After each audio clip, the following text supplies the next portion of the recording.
ఓకేనా? ప్రార్థన చేసుకుందామండి.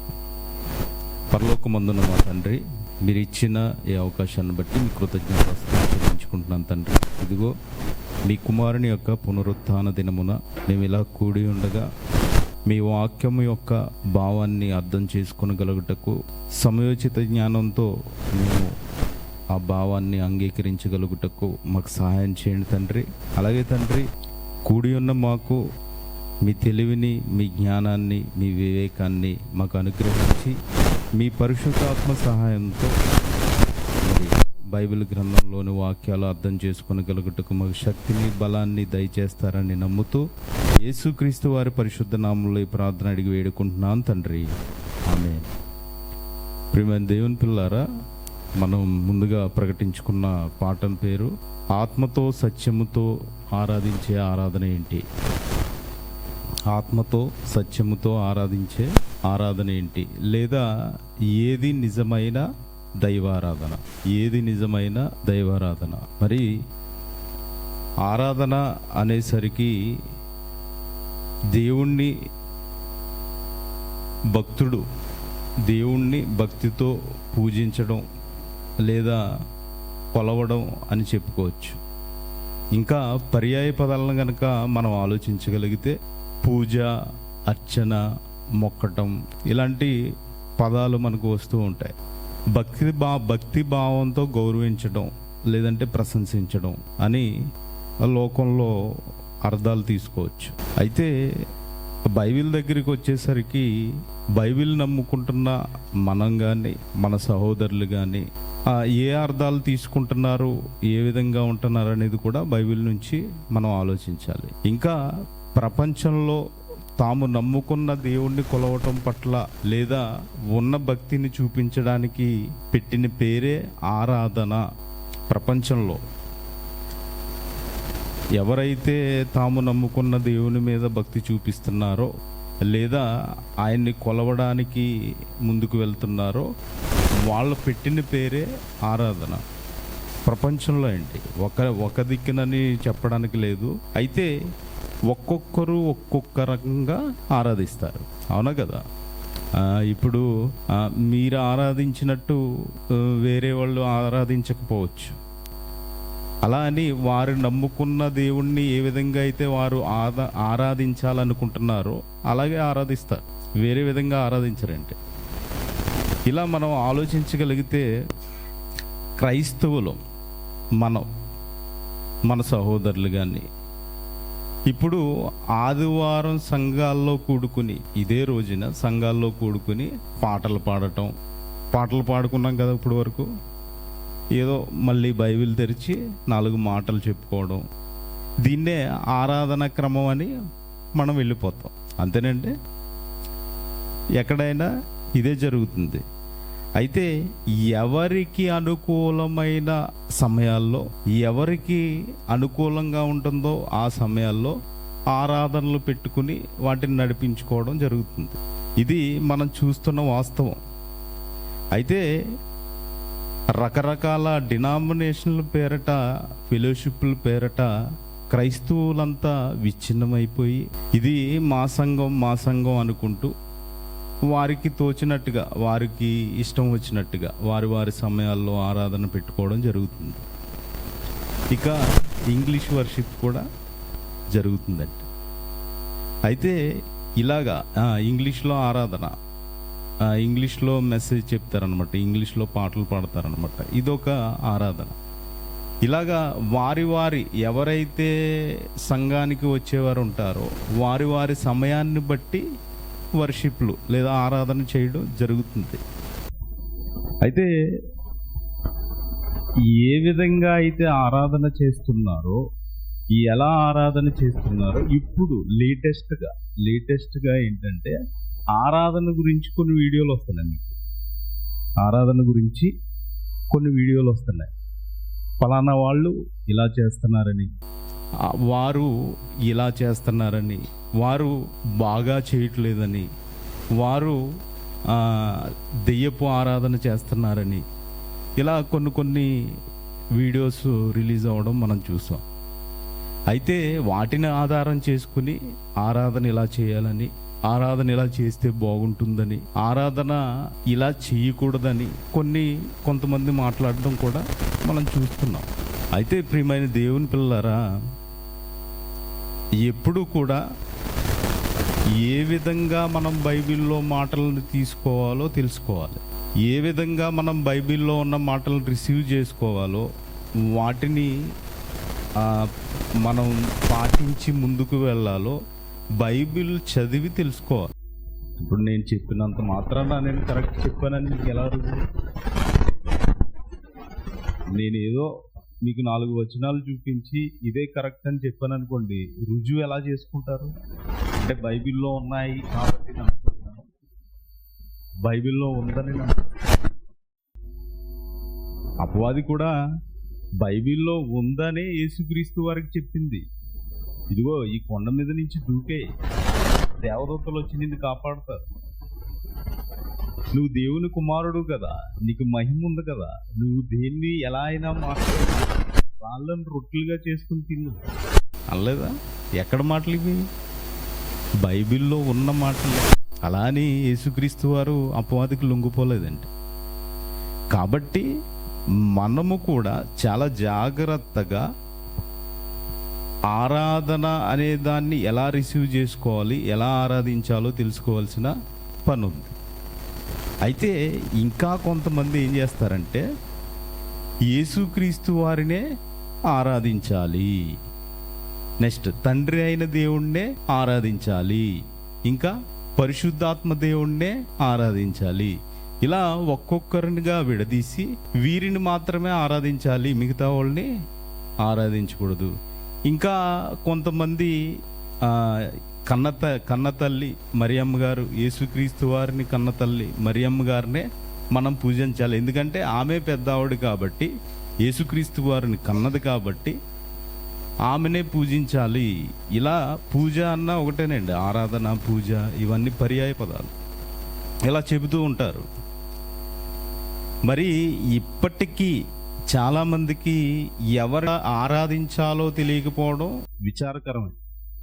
ఎందుకంటే క్రైస్తవులైన మనకి ఎవరిని ఆరాధించాలో తెలియలేదంటే అది విచారకరమే కదా.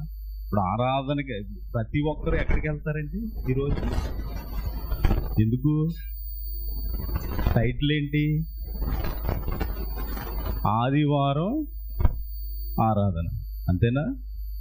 ఇప్పుడు ఎక్కడికి వెళ్తున్నారు? ఆరాధనకే వెళ్తున్నారు. ఆదివారం ఆరాధన, ఆరాధన అనగానే మేము ఆరాధించడానికి వెళ్తున్నాం, అంతేనా? ఇప్పుడు ఆరాధనకి వెళ్ళి ఆరాధన ఎలా చేయాలో తెలియలేదంటే ఆలోచించాలి కదా మనం కూడా. కాబట్టి ఇక బైబిల్ దగ్గరికి మనం రాగలిగితే, బైబిల్లోకి మనం వచ్చేయగలిగితే, బైబిల్లో ఆరాధన గురించి సరి అయిన వివరణ తెలుసుకోవడానికి మనం ప్రయత్నిస్తే, ఆరాధన గురించి ఏం చెబుతున్నారు దేవుడు, ఆరాధనని ఇదివరకు ఎవరైనా బైబిల్ గ్రంథంలో చేశారా లేదా, ఆరాధన ఎలా ఉంటే బాగుంటుంది, ఇవి ఏమైనా ఉన్నాయా లేవా అని మనం బైబిల్ని పరిశీలించి మొదటి శతాబ్దంలో ఉన్నవారి గురించి ఒకసారి ఆలోచించగలిగితే, పౌలు గారు సువార్త చేయడానికి వెళ్ళినప్పుడు ఒక మాట అంటారు చూడండి, వారితోటి, ఏథెన్స్ వారితోటి ఒక మాట అంటారు. అపోస్తుల కార్యములు 17వ అధ్యాయము 22-23 వచ్చిన, పౌలు అరియోపగు మధ్య నిలిచి చెప్పినదేమనగా, ఏథెన్సు వారులారా, మీరు సమస్త విషయములలో అతి దేవతా భక్తి గలవారై, మీకు చాలా భక్తి ఉందండి. అపోస్తుల కార్యములు 17వ అధ్యాయము 22వ వచనం అంటే 22వ వచనం అందరు తీసారా? ఓకే. ఇప్పుడు ఏమంటున్నారండి? వాళ్ళకి ఏముందంట? అతి దేవతా భక్తి. భక్తి కాదు, వీడు అతి చేస్తున్నాడా అంటారు కదంటే, అలాగా వీళ్ళకి అతి దేవతా భక్తి అంటే ఇంకా నిత్యము దేవతని పూజించేవారిలాగా, అంటే దేవుణ్ణి పూజించేవారి ఆ అడుగు జాడల్లో నడుస్తున్నారనమాట. అయితే ఇలాగా వాళ్ళ భక్తి కొనసాగిస్తున్నప్పుడు పౌలు గారు ఏం మాట్లాడుతున్నారో చూడండి. నేను సంచరించాను, మీ దేవతా ప్రతిమలను చూచుచుండగా ఒక బలిపీఠం నాకు కనబడింది, దాని మీద ఎవరికండి ఏమని రాయబడి ఉందంట? తెలియబడని దేవునికి అని రాయబడి ఉంది. అంటే ఇప్పుడు ఏథెన్సు పట్టణం వారు ఉన్నారు కదా, వీళ్ళకి ఏముంది? భక్తి ఉంది, వెల్ అండ్ గుడ్, చాలా భక్తి ఉంది. కానీ వీళ్ళు చేస్తున్నారు, ఎవరికి చేస్తున్నారంట ఆరాధన? తెలియబడని దేవునికి. ఏమని రాసుందంట అక్కడ? తెలియబడని దేవునికి అని రాసుందంట. తెలియబడని దేవునికి ఇప్పుడు ఏం చేస్తున్నారు ఏథెన్సు వారు? చాలా చూసారంట. అంటే వీళ్ళు ఏం చేశారంటే యెహోవా ఫోటో, నెక్స్ట్ పరిశుద్ధాత్ముడి ఫోటో, తర్వాత యేసుక్రీస్తు వారి ఫోటో, తర్వాత మరియమ్మ గారి ఫోటో, ఏమో ఇంకా ఎవరన్నా ఉన్నారేమో మనకి తెలియబడని దేవుడు అని ఇంకో ఫోటో పెట్టుకుని ఏం చేస్తున్నారు? అంతే కదా, అదేనండి అర్థం. ఇక్కడ నేను చూశాను, నేను సంచరించుచు మీ దేవతా ప్రతిమలను, అంటే ఒకటి కాదు చాలా ఉన్నాయి, ప్రతిమలను చూశాను. చూచుచుండగా ఒక బలిపీఠము నాకు కనబడెను, దాని మీద తెలియబడని దేవునికి అని ఉన్నది. రాయబడి ఉన్నది, అంటే రాసుకున్నారు ఏమని? తెలియబడని దేవునికి అని రాసుకున్నారు. అంటే ఇప్పుడు వీళ్ళ ఈ భక్తి జీవితాన్ని ఎలా కొనసాగిస్తున్నారు? ఓకే, ఇవన్నీ ఉన్నాయో లేదో మనకు తెలియదు, ఇంకొక పేరు కూడా రాసుకుని పెట్టేసుకుందాం. ఒకవేళ ఉంటే గుడ్ లక్, లేదంటే లేదు. మనుషులు అలాగే ఆలోచిస్తారు కదండి. ఇప్పుడు ఏవో చాలా లాటరీలు వస్తున్నాయి, మొత్తం సోషల్ మీడియా అంతా అంతే, కారు, ఫోన్లు, ఇవన్నీ 100 రూపాయలు కడితే ఫోను, లేకపోతే కారు, 200 కడితే కారు, వస్తే వస్తుంది, పోతే పోతుంది, లక్. అలాగే ఈ దేవుడి మీద కూడా వీళ్ళు ఏం చేశారు? ఒక రాయి వేశారు అనమాట. ఏమని? తెలీదు. ఒకవేళ ఈ దేవుడు కూడా ఉంటే, తెలియకుండా ఎవరన్నా ఉంటే ఆ దేవుడు మనల్ని కరుణిస్తాడు, అంతే కదా. ఆ దేవుడిని కూడా మనం పూజిస్తున్నామని. అయితే ఇలా ఆరాధించేవారు 1వ శతాబ్దంలోనే ఉన్నారండి, గమనించాలి. ఇది ఎప్పుడు జరుగుతుంది? పౌలు గారు సువార్త చేయడానికి వెళ్ళినప్పుడు, అంటే పౌలు గారు సువార్త ప్రయాణంలోనే తెలియబడని దేవుణ్ణి పూజించేవారు ఉన్నారు. అంటే తెలియబడని దేవునికి ఆరాధన చేస్తున్నారు. ఇది ఫస్ట్ వన్, ఒక పాయింట్. ఇంకొకటి, కొలస్సీలకు రాసిన పత్రిక 2వ అధ్యాయము 18వ వచనం. కొలస్సీలకు రాసిన పత్రిక, అతి వినయాసక్తుడై దేవదూతారాధనయందు, దేని యందంటే? దేవదూత ఆరాధనయందు ఇచ్చగలిగి తాను చూచిన వాటిని గూర్చి గొప్పగా చెప్పుకొనుచు తన శరీర సంబంధమైన మనసు వలన ఊరక ఉప్పొంగుచు. చాలండి. ఏ ఆరాధన అంటే? ఏ ఆరాధనతో ఉప్పొంగుతున్నారంటే వీళ్ళు? ఏంటి దేవదూత ఆరాధన అంటే దేవదూతలు ఉన్నాయి, మీకు కనిపిస్తున్నాయా దేవదూతలు? లేదు. ఉన్నాయని నమ్ముతున్నారా? నమ్ముతున్నారు. ఎలా చేస్తాయి ఆరాధన? తెలియాలి కదా. మరి ఇప్పుడు దేవదూత ఆరాధన ఎందు అని అక్కడ మనం చదువుకున్నామంటే దేవదూత ఆరాధన ఎలా ఉంటుందో తెలియాలి. ఇప్పుడు తెలియబడని దేవునికి ఒకళ్ళు ఆరాధన చేస్తున్నారు. ఇప్పుడు వీళ్ళు ఏంటంట? దేవదూత ఆరాధన యందు ఇచ్చ కలిగి ఉన్నారంటే, ఇచ్చ అంటే ఇష్టం, మాకు అదే ఇష్టం, మేము అక్కడికే వెళ్తాం అంటారు కదా, అలా. ఇప్పుడు ఇచ్చ కలిగి ఉన్నారంటే, ఇంతకీ దేవదూత ఆరాధన అంటే ఏంటి? ఎలా ఉంటుంది వాళ్ళ ఆరాధన? యెషయా గ్రంథం 6వ అధ్యాయము 2వ వచనం నుంచి చదవండి. ఎవరికి పైగా? అందరు తీనే ఉండం. యెషయా గ్రంథం 6వ అధ్యాయము 2వ వచనం నుంచి, ఆయనకు పైగా శరాపులు అంటే ఎవరండి? దేవదూతలు. శరాపులు అంటే దేవదూతలు. శరాపులు నిలిచి ఉండిరి, ఒక్కొక్కరికి 6 రెక్కలు, అంటే 6 రెక్కలు ఉన్నాయంట. ఎన్ని ఉన్నాయండి ఒక్కొక్కరికి? అంటే ఇప్పుడు దేవదూతకి ఎన్ని రెక్కలు ఉంటాయి? 6 రెక్కలు ఉంటాయి. ఇంకా ముందుకు వెళ్దాం. ప్రతివాడు 2 రెక్కలతో తన ముఖమును 2 తన కాళ్ళును కప్పుకొనుచు 2 ఎగురుచున్నాడంట. ఇప్పుడు దేవదూత ఆకారం మీకు కనిపించిందా? ఎలా ఉందంటే ఇప్పుడు దేవదూత, ఓకే మీరే దేవదూత అనుకోండి. ఇప్పుడు ఎన్ని రెక్కలు ఉన్నాయంట? 6 రెక్కలు ఉన్నాయంట. 6 2 ఏం చేసింది? ముఖం కప్పుకుంది. ఇంకో 2 కాళ్ళు కప్పుకున్నది. ఇంకా 2 ఎగురుతున్నాడంట దేవదూత. ఇలా ఎగురుచుండెను. వారు సైన్యములకు అధిపతియగు దేవుడు, సైన్యములకు అధిపతియగు దేవుడా, పరిశుద్ధుడు పరిశుద్ధుడు పరిశుద్ధుడు, సర్వలోకము ఆయన మహిమతో నిండి ఉన్నదని గొప్ప స్వరముతో గాన ప్రతిగానములు చేయుచుండిరి. వారి కంఠస్వరముల వలన గడప కమ్ములు పునాదులు కదులుచు మందిరము ధూమము చేత నిండగా అంటున్నారు. చూసారా? చాలండి. అంటే ఇప్పుడు దేవదూతలు ఎలా ఆరాధన చేస్తున్నాయంటే పరిశుద్ధుడు పరిశుద్ధుడు పరిశుద్ధుడు. అంటే దేవదూతలు ఎగురుతూ 2 రెక్కలతోటి ముఖం కప్పుకుని 2 రెక్కలతో కాళ్ళు కప్పుకుని 2 రెక్కలతో ఎగురుతూ పరిశుద్ధుడు పరిశుద్ధుడు ఎవరికి పైగా? ఎక్కడని? వారు సైన్యములుగా అధిపతియగు యెహోవా అంటున్నారు అని మాట్లాడుతున్నారు. చూసారా? పరిశుద్ధుడు పరిశుద్ధుడు పరిశుద్ధుడు. అంటే వీటి పనేంటి? ఒక దేవదూతల పనేంటి? పరిశుద్ధుడు పరిశుద్ధుడు పరిశుద్ధుడు అని. కొలసి పత్రికలో ఏ ఆరాధన యందు ఇచ్చగలిగి ఉన్నారండి? అంటే కొలసి సంఘం వారు ఏ ఆరాధన యందు ఇచ్చగలిగి ఉన్నారు? ఇప్పుడు దేవదూత ఆరాధన. అంటే ఇప్పుడు వీళ్ళు ఏమంటున్నారంట? పరిశుద్ధుడు పరిశుద్ధుడు అని పాట పాడుతున్నారు. అంతేనండి? పాట పాడుతున్నారు. అంటే ఇప్పుడు ఈ ఆరాధనని ఏమంటారంటే స్తుతి అంటారు. ఇప్పుడు ఇది ఏంటిది చేస్తున్నారంటే స్తుతి చేస్తున్నాం అంటారు. అంతే కదండి?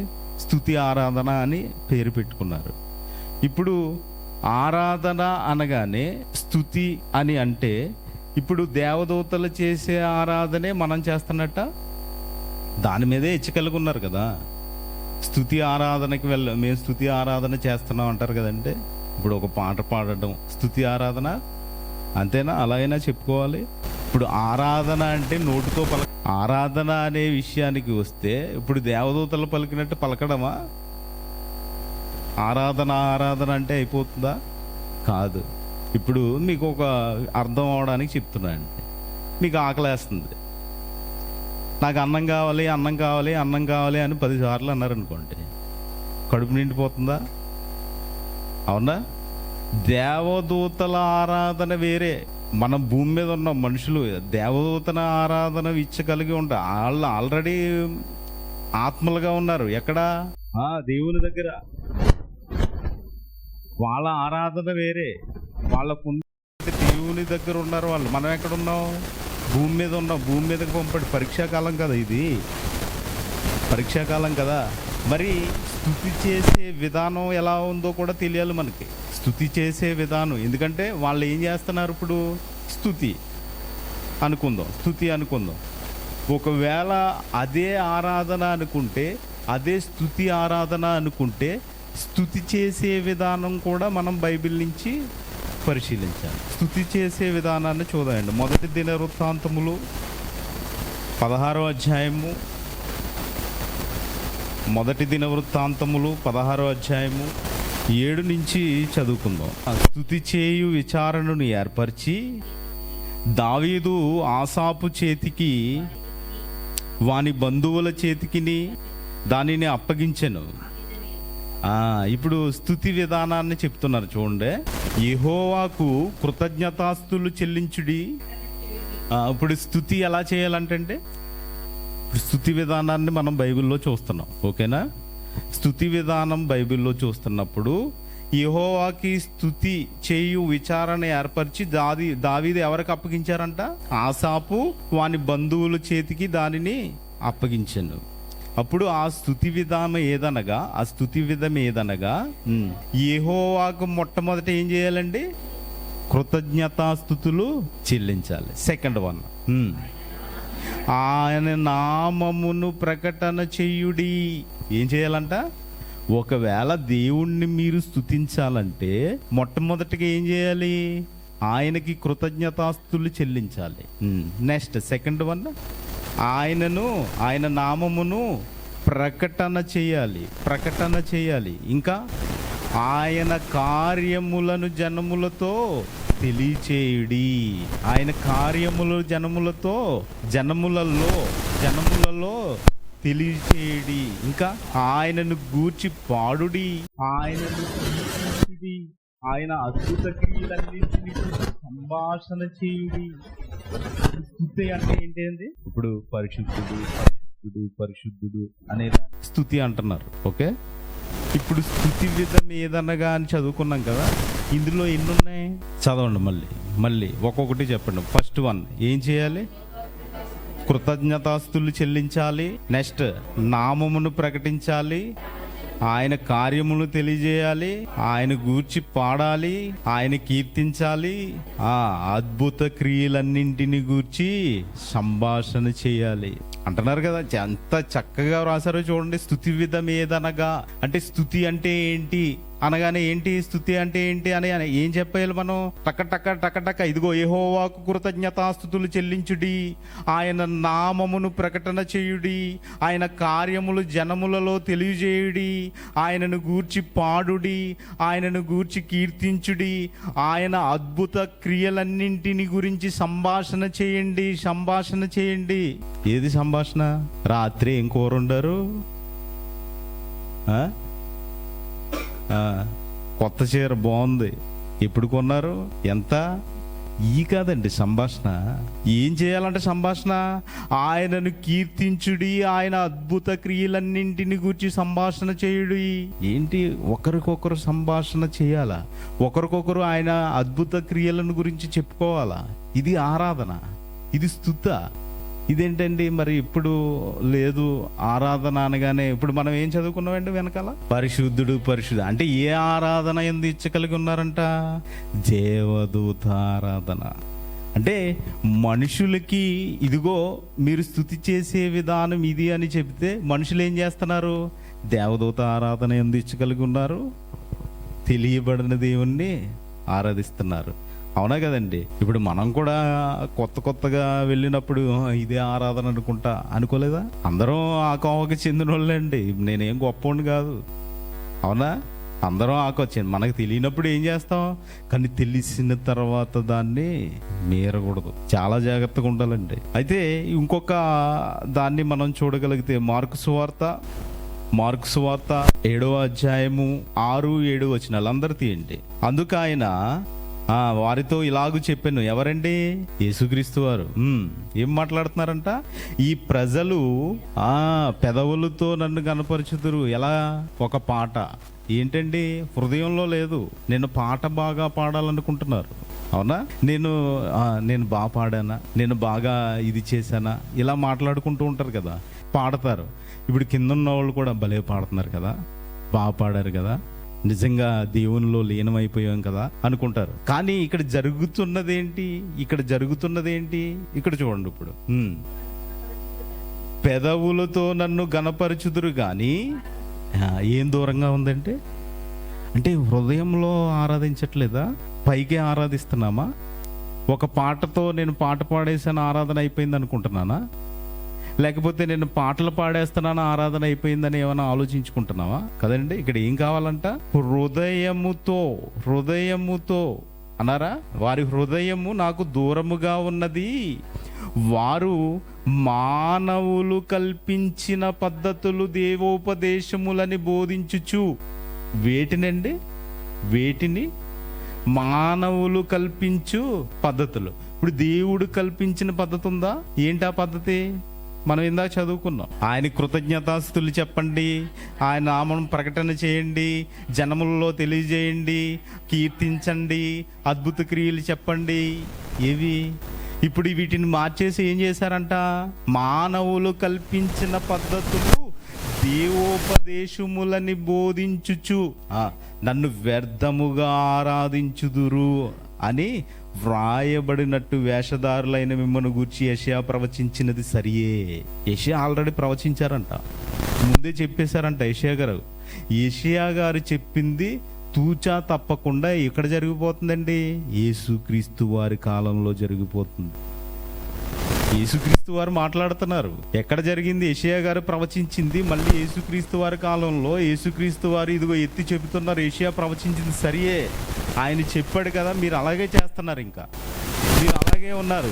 ఏం చేస్తున్నారు? ఇదిగో మానవులు కల్పించిన పద్ధతులు దేవోపదేశములని బోధించుచు నన్ను వ్యర్థముగా ఆరాధించుదురు అంటున్నాడా? అంటే వీళ్ళు ఏం చేస్తున్నారు ఇప్పుడు? ఆరాధన వ్యర్థమైన ఆరాధన, అంతే కదండి. దేవుని ఆజ్ఞను విడిచిపెట్టి వ్యర్థమైన ఆరాధన చేస్తున్నారు. అంటే మొదటిగా మీకు ఏం కనిపించింది? తెలియబడని ఆరాధన. రెండోది దేవదూతల ఆరాధన. ఇప్పుడు మనం చదువుకున్నది వ్యర్థమైన ఆరాధన. మనం ఏ ఆరాధనలో ఉన్నాం? మనం ఎలాంటి ఆరాధన చేస్తున్నాం? ఎవరినో అనుకునే ముందర మనల్ని మనం పరీక్షించుకోవాలి, మనకి మనం తెలుసుకోవాలి. మనం ఉన్నాం కదా, మనం కూడా ఆరాధన చేస్తున్నాం కదా, మనం కూడా ఆరాధనకు వస్తున్నాం కదా, మనల్ని మనం పరీక్షించుకునే విధానం ముందుండాలి.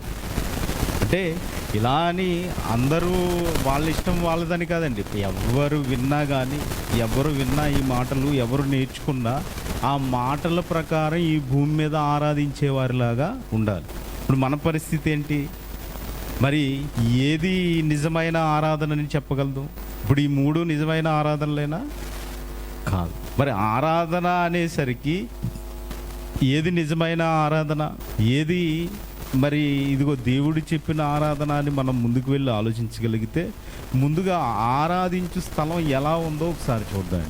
ఇప్పుడు ఆరాధించడానికి ఒక స్థలం ఉంది, ఆ స్థలం ఎలా ఉందో ఒకసారి మనం ఆలోచించగలిగితే, దెసలోనియులకు రాసిన 2వ పత్రిక, అపోస్తలుడైన పౌలు గారు దెసలోనియులకు రాసిన 2వ పత్రిక 2వ అధ్యాయం 4వ వచనం, ఏది దేవుడు అనబడునో, ఏది పూజింపబడునో తనంతటినీ ఎదురించుచు దానికంతటికి పైగా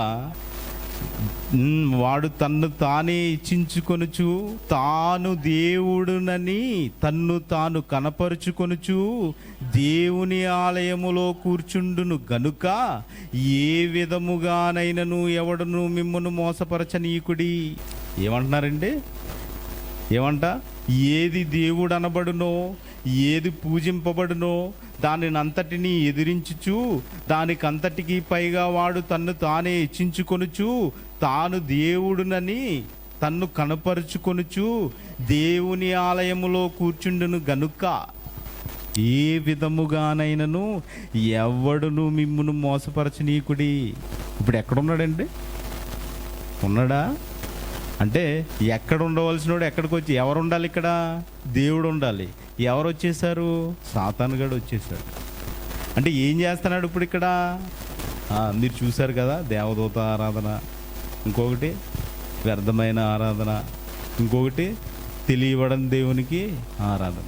ఏం చేస్తున్నాడు ఇప్పుడు? ఆరాధనలు మార్చేశాడు, దేవుడు చెప్పిన స్తుతి విధానం మార్చేశాడు, అతని ఇష్టం వచ్చినట్టు పెట్టుకున్నాడు. ఇంకా ఎందుకంటే వీళ్ళందరూ ఆ బ్యాచియే, గొంతులేస్తున్నాడని చెప్పుకున్నాం కదా, దొరికేసాం వాడికి. అయితే ఏది దేవుడు అనబడునో, ఏది దేవుడు అనబడునో అంటున్నాడు చూడండి.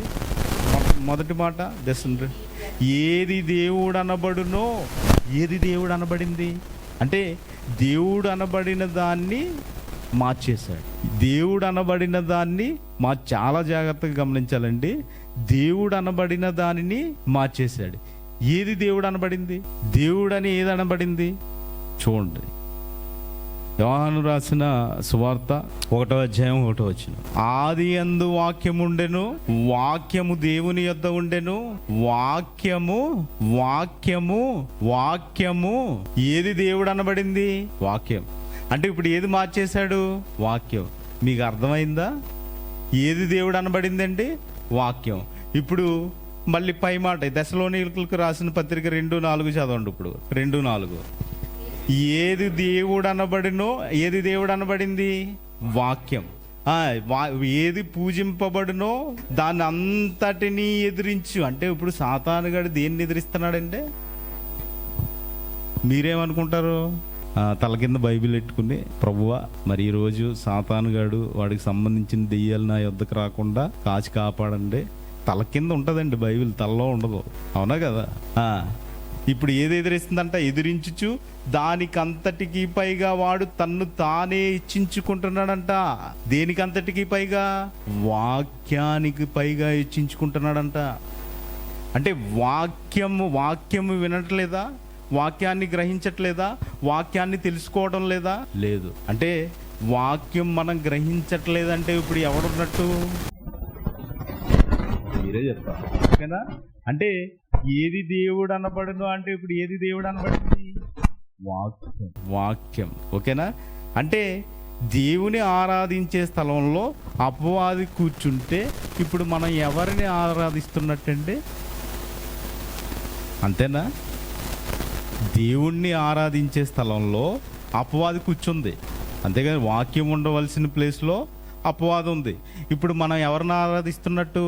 అంతేనా? కరెక్టేనండి. అదే దేవునిని ఆరాధించే స్థలంలో ఇప్పుడు ఎవరు వచ్చేసారు?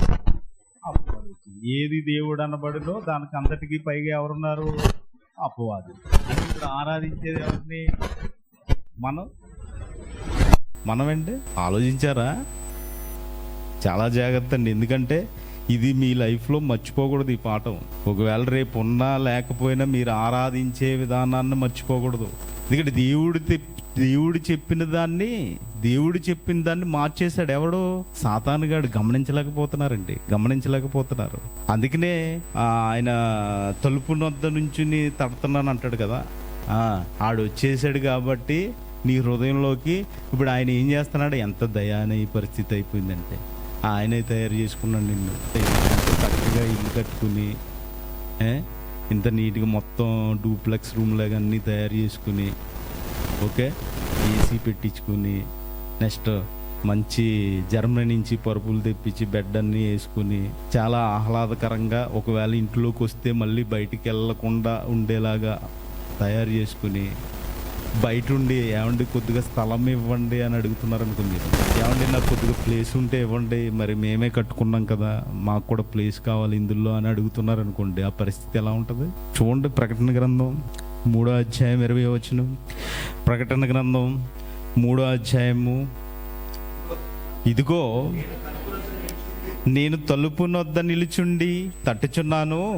ఎవడైనను నా స్వరం విని తలుపు తీసిన ఎడల నేను అతని యొద్దకు వచ్చి అతనితో నేనును నాతో కూడా అతడును భోజనము చేయదుము. హృదయంలో ఉండవలసిన దేవుడు ఎక్కడున్నాడండి? తలుపు దగ్గర ఉన్నాడు.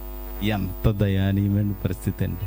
కోట్ల రూపాయలు పెట్టి ఇల్లు కట్టుకుని ఎవడో రౌడీకి ఇచ్చేసి బయట ఉండి, బాబు మాకు ఏదో ఒక మూల ప్లేస్ ఇవ్వండి అని అడుగుతున్నట్లేదా? ఏమండి? ఆయనే కదా నిన్ను సృష్టించుకున్నది. ఆయనే ఇప్పుడు ఏం చేస్తున్నాడంట? నీ హృదయం వద్ద తలుపు కొడుతున్నాడంట. మనం ఏం చేస్తున్నాం? మూసేస్తున్నాం. ఎవరది? వాక్యం. ఏది దేవుడు అనబడునో అది వాక్యం. ఆ వాక్యానికి ఎవరు చోటు ఇవ్వట్లేదు? మనిషి. ఏముందులండి, ఏదో చెప్పుకుంటారు వాళ్ళు చదువుకున్నారు కాబట్టి ఏదో చెప్పుకుంటారు. మనకు అవసరం ఏముంది దాంతో? ఆరాధనకి వెళ్తున్నావా లేదా? వస్తున్నావా లేదా? పాట పాడేసామా లేదా? ప్రార్థన చేసామా లేదా? పడుకున్నావా లేదా? అయిపోయా. అంతే కదండి. ఈరోజు వాక్యానికి చోటిచ్చేవారు ఎవరున్నారండి? వాక్యానికి. ఇదిగో ఈరోజు నా హృదయంలోకి వాక్యం వెళ్ళింది, నా హృదయంలో ఈ వాక్యాన్ని నేను భద్రపరుచుకున్నాను. ఒక్కటండి, ఒక్క వాక్యం, ఒక్కటే. మీరు బైబిల్ అంతా చదవవసరం లేదు. ఇదిగో ఇప్పుడు మనం చదువుకున్నాం కదా, స్తుతి విధం ఏదనగా. ఏంటి స్తుతి విధం? ఏంటి? యెహోవాని ఏం చేయాలి? యెహోవా కృతజ్ఞతాస్తుతులు చెప్పాలి. ఇదిగో ఇది ఒక్కటి పెట్టుకుంటే చాలండి. నెక్స్ట్ ఏంటి? నెక్స్ట్ ఏం చేయాలి? ఆయన నామం గురించి ప్రకటన చేయాలి. ఏం చేస్తారు మీరు ప్రకటన? మీరే చెప్పుకోండి ఇంట్లో. మీరు కుటుంబంగా కూడుకోండి, ఆయన నామం గురించి ప్రకటన చేయండి. ఆయన నామాన్ని ప్రకటన చేయడానికి ముందుకు వెళ్ళండి. ఇంకేం చేయాలంట? ఏం చేయాలంటే ఏం చేయాలి? కీర్తించాలి. ఆయన కీర్తి ఏంటి? ఎలా కీర్తిస్తారు? ఆయన గురించి చెప్పడమే. ఆయన కీర్తి ఈ దేశం అంతటా పాకింది అంటారు కదా. ఆయన గురించి చెప్పడం ఎవరికి? సిరియా దేశం అంతా. అంటే మీరు చెబితేనే వ్యాపిస్తుంది, మీరు చెబితేనే వ్యాపిస్తుంది. ఇంకేం చేయాలంట? ఆయనను గూర్చి సంభాషించాలి, పాడండి, ఏం చేయాలి? సంభాషించండి. ఆయన అద్భుతాలను చెప్పండి. ఆయన అద్భుత క్రియలు ఎన్నో ఉన్నాయి కదా, వీటిని చెప్పండి, మీ పిల్లలకి చెప్పండి.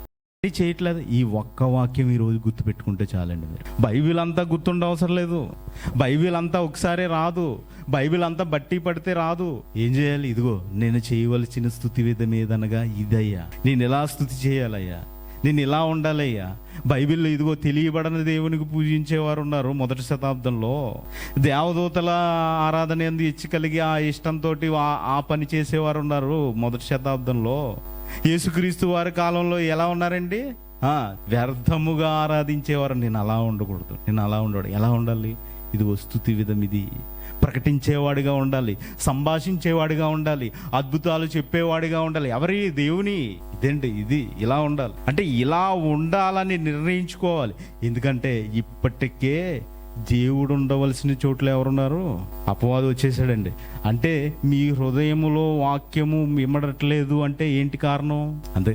నేను ఎంత చదివినా రాదండి, నేను ఎంత చదివినా అర్థమవుదండి, నేను ఎన్ని వాక్యాలు విన్నా నాకు తెలియట్లేదండి, నేను ఎన్ని ప్రసంగాలు విన్నా నాకు అర్థం కావట్లేదు. ఏంటి? కొడుతున్నాడు ఆయన వాక్యంతో. నీ తలుపు మీద ఒకసారి ప్లీజ్, నేను వస్తాను లోనికి. ఆయన రక్తం పెట్టి కొనుక్కున్నాడు కదా నిన్ను, ఆయన తయారు చేసుకున్నాడు కదా. ఇదిగో 6 దినాల సృష్టి అంటే ఏమైనా చిన్నదనుకుంటున్నారా? కోటాను కోట్ల కష్టం అండి, కోటాను కోట్ల రోజుల కష్టం. ఆయన కష్టంతో నిన్ను తయారు చేసుకుని ఇదిగో నిన్ను చూసుకుంటూ ఒక్కసారి తలుపు అని. ఇంత దయానీయ పరిస్థితి ఏంటండి దేవునికి? అవునా కదా? ఏంటి పరిస్థితి చూసారు కదా? ఏం చేస్తున్నారు? ప్రకటన గ్రంథంలో తడుతున్నారంట. తీయండి నాయన ప్లీజ్, నేను మాట్లాడుతున్నాను కదా, నేను నీతో కలిసి ఏంటి భోజనం? ఆత్మీయ ఆహారం. ఏదండి? ఎంతమంది తింటున్నారు రోజు ఆహారం? ఆత్మీయ ఆహారాన్ని ఎంతమంది భుజిస్తున్నారు రోజు? ఆయన తలుపు తీస్తే ఆయనకి మీరు ఎప్పుడైతే తలుపు తీస్తారో అప్పుడే ఆత్మీయ ఆహారాన్ని తినేవారుగా ఉంటారు. అదేనండి వాక్యం. ఆ వాక్యానికి మీరు ఎప్పుడైతే విలువనిస్తారో ఆ వాక్యాన్ని తినేవారుగా ఉంటారు. ఆ వాక్యం అర్థం అవడానికి ఛాన్స్ ఉంటుంది. అంటే ఆరాధించే స్థలంలోకి ఎవరు వచ్చేసారు? సాతాను వచ్చాడు. ఇది అర్థం కావాలండి. ఆరాధించే స్థలంలోకి ఎవరు వచ్చారు? అపవాది వచ్చాడు. ఇప్పుడు మనం మొదటి శతాబ్ద కాలంలో చూసుకుంటే ఎన్ని ఆరాధనలు కనిపించినాయి? తెలియబడిన ఆరాధన, దేవదూత ఆరాధన, వ్యర్థమైన ఆరాధన. వీటిలో మనం పాల్గొవచ్చా? దేవుడు ఏదైతే చెప్పాడో అదే చేయాలి. ఇంకా దేవుడు చెప్పిన ఆరాధన స్థలం మరి ఈ కట్టడాలా అని ఆలోచించగలిగితే, ఇవేనా అని మనం ఆలోచించగలిగితే ఒకసారి దేవుడు చెప్పిన ఆరాధన స్థలం ఏదో చూసుకుని ముందుకు వెళ్దాం. అపోస్తుల కార్యములు 7వ అధ్యాయము 47 నుంచి 50 వచనాల్లో మీకు కనిపిస్తుంది. అపోస్తుల కార్యములు. అయితే సొలొమోను అతని కొరకు మందిరము కట్టించెను. అయినను ఆకాశము నా సింహాసనము, భూమి నా పాదపీఠము, మీరు నా కొరకు ఎలాంటి మందిరము కట్టుదురు? నాకు విశ్రాంతి స్థలం ఏది? ఇవన్నీ ఏంటంటే నా హస్తకృతములు నేను తయారు చేసినాయి ఆయన. ఇవన్నీ నేను ఇస్తేనే వచ్చినాయి మీకు, నేనే చేశాను. ఈ భూమిని ఎవరు చేశారు? నేనే. సూర్యుని ఎవరు చేశారు? నేనే. ఇవన్నీ నేను ఇస్తేనే వచ్చినాయి. ఇవన్నీ నా హస్తకృతములు కావా అని ప్రభువు చెప్పుచున్నాడు అని ప్రవక్త పలికిన ప్రకారము సర్వోన్నతుడు హస్తకృత ఆలయముల్లో నివసింపడు. ఎక్కడ నివసింపడు? హస్తకృత ఆలయాల్లో నివసింపడు. ఇదే మాట రాజుల గ్రంథంలో మాట్లాడతారు చూడండి. మొదటి రాజుల గ్రంథం 8వ అధ్యాయం 27వ వచనం. మొదటి రాజుల గ్రంథము 27వ అధ్యాయం, క్షమించండి 8వ అధ్యాయం 27వ వచనం. నిశ్చయముగా, అందరు తీయండి. నిశ్చయముగా దేవుడు ఈ లోకమందు నివాసం చేయడంట. ఆకాశ మహాకాశములు సైతము నిన్ను పట్టజాలవు. నేను కట్టించిన ఈ మందిరము ఎలాగ పట్టును? ఎలాగ పడుతుంది? నిశ్చయముగా అంటే ఖచ్చితముగా దేవుడు ఈ లోకమందు నివాసం చేయడు. మీరు ఎక్కడికన్నా డ్యూటీకి వెళ్ళారనుకో, చాలా ఫెసిలిటీస్ ఉంటాయి, ఏసీ ఉంటుంది, అన్నీ ఉంటాయి, అన్నీ బాగుంటాయి. కానీ మీ ఇంటికి రాకుండా మీరు అక్కడే ఉండిపోగలదురా? అవునా? చూడండి, ఇప్పుడు ట్రైన్లో వెళ్తున్నారు అనుకోండి, ట్రైన్లో ఏసీ బోగి తీసుకున్న ఏసీ ఉంటుంది, వాటర్ వస్తుంది, ఫుడ్ వస్తాయి, అన్నీ వస్తాయి. ఇప్పుడు మీ మనసంతా ఎక్కడ ఉంటుంది? ఎప్పుడు ఇంటికి వెళ్ళిపోతామా అంత. ఎందుకంటే మీరు ఆరాధనకు వచ్చారు కదా. 1 గంట అయితే ఏమనిపిస్తుంది? ఇప్పుడు 1 గంట దాటిన తర్వాత ఈ మానతాడా మానితే ఇమ్మీడియట్లుగా వెళ్ళిపోవాలి. అంతేనా? ఇలాగైనా ఉంటుంది. కాబట్టి దేవుడు కూడా ఇదిగో దేవుని యొక్క ఆయన ఉండవలసిన చోట్లో ఎవడొచ్చేసాడంట? సాతానుగాడు వచ్చాడు. ఆయనకి ప్లేస్ ఏది? ఇప్పుడు ఆయన రావాలి. ఏం ప్లేస్ అది? మీ దగ్గర తలుపు కొడుతున్నారు, మీరేం వాక్యానికి చోటు ఇవ్వట్లేదు. ఆ ప్లేస్ లో ఆల్రెడీ ఇంకొకడు ఉండిపోయాడు. మీరు ఎవరిని స్వీకరించాలి ఇప్పుడు? దేవుణ్ణి స్వీకరించాలి. ఎప్పుడైతే వాక్యాన్ని మీరు స్వీకరిస్తున్నారో ఆ వాక్యం వచ్చిన తర్వాత ఆరాధన అంటే ఏంటో తెలుస్తుంది. కాబట్టి ఇప్పుడుతో ముగిస్తున్నాను.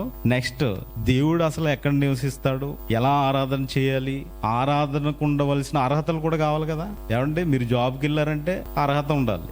అర్హతలు, ఎలాంటి అర్హతలు ఉండాలి, ఇవన్నీ నెక్స్ట్ వీక్ మాట్లాడతాను. ప్రార్థన చేసుకుందాం. పరలోకమందున్న మా తండ్రి, మీరు ఇచ్చిన ఈ అవకాశాన్ని బట్టి మీ కృతజ్ఞతాస్తుతులు చెల్లించుకుంటున్నాను తండ్రి. ఇదిగో మీరు ఉండవలసిన చోటులో అపవాది వచ్చాడని, మరి ఈ లోకంలో ఎలా అయితే ఆరాధిస్తున్నారో మరి మొదటి శతాబ్దంలో కూడా అలాంటి వారు ఉన్నారని మేము బైబిల్ గ్రంథం ద్వారా మేము తెలుసుకున్నాం తండ్రి. ఇంకా అనేక విషయాలు మాట్లాడుకొని చుండగా సమయోచిత జ్ఞానంతో మీ వాక్యాన్ని అర్థం చేసుకోగలుగుటకు మాకు శక్తిని, బలాన్ని దయచేయండి తండ్రి. మరి ఇక్కడున్న మేమందరం మీ వాక్యాన్ని మా హృదయంలో భద్రపరుచుకుని ఆ వాక్య ప్రకారం ఈ భూమి మీద బ్రతకడానికి మాకు సహాయం చేస్తారని నమ్ముతూ, అలాగే మీ పిల్లలందరికీ మరి దేవుని పనిలో ఉండగా పరలోక సంబంధమైన ఈవులను ప్రసాదించమని, మీ శక్తిని, బలాన్ని, తెలివిని, జ్ఞానాన్ని ప్రసాదించమని యేసుక్రీస్తు వారి పరిశుద్ధ నామంలో ఈ ప్రార్థన అడిగి వేడుకుంటున్నాను తండ్రి. ఆమేన్. అందరికీ వందనాలండి.